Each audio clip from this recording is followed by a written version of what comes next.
In what ways does your media product use, develop or challenge forms and conventions of real media products? The thriller film I created used a mix of the conventions of thrillers as well as breaking certain conventions. It contained the usual conventional characters, but their location broke conventions. My film was set in a family home, which isn't where you would usually expect a thriller to take place, as your home is where you are supposed to feel most safe, and my thriller shows the characters are very unsafe in their home.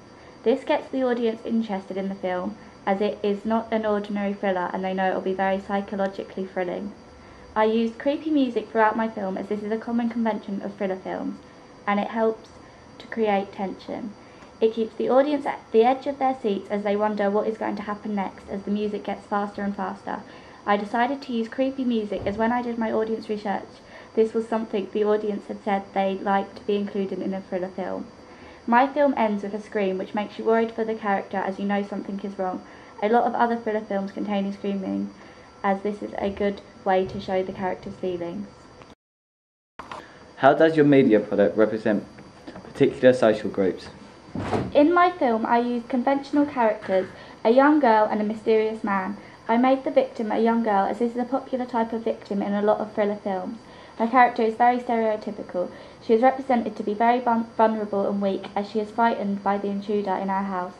As you can see by her reaction, she doesn't know how she is going to save herself or her brother. This gives the audience a character that they can feel for and worry about, a normal person they can relate to and feel sympathy and fear for. The other character in my thriller is a mysterious man whose identity remains a secret for most of the film. He looks big and scary, making the young girl scared of him.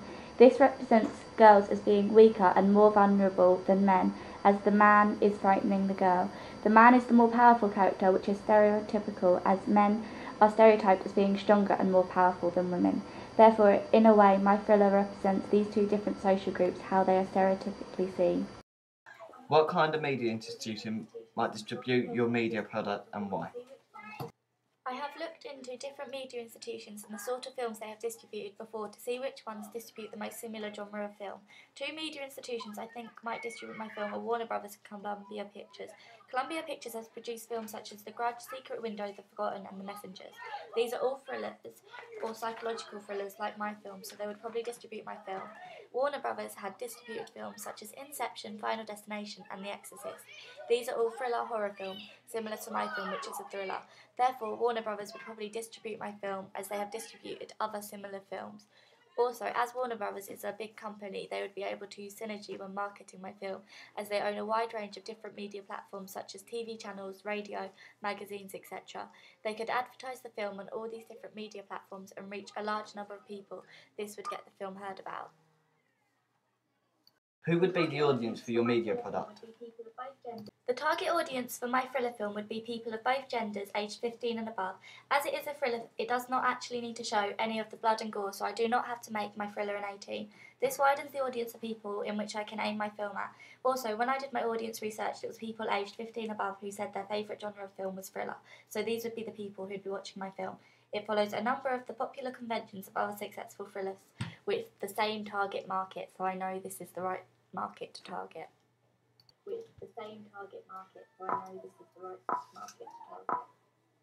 How did you address your audience?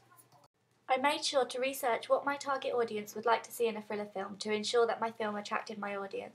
To find out what my audience wanted, I created questionnaires to get their ideas on what they think is important in a thriller film. This helped me come up with ideas that would attract my target audience. After creating each draft, I asked members of my target audience to watch my film and give me some audience feedback on how they thought I could improve my thriller film or what they thought I should take out or change. This helped me make my thriller film appeal to my audience. If I hadn't received this audience feedback, I wouldn't know if my film would appeal to my target audience or not, as I wouldn't know for sure what they wanted to see. In my film, I added more scenes than I had originally planned, such as the man walking up the stairs. I did this to improve the continuity editing, as this was something my feedback said seemed unclear.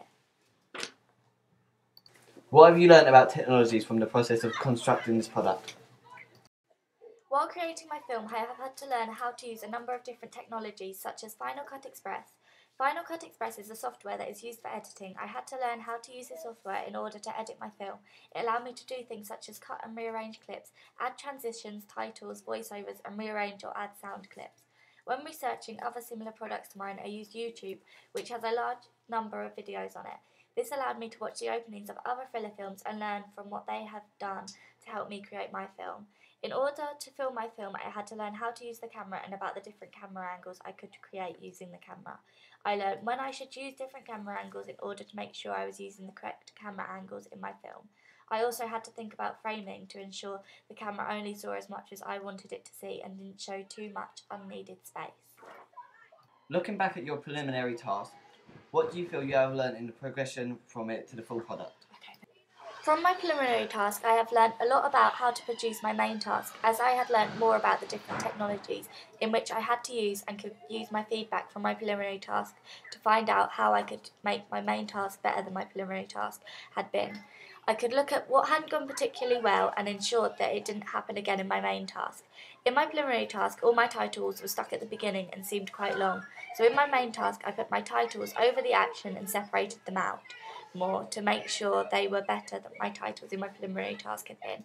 I also didn't use any non-diegetic sounds like music.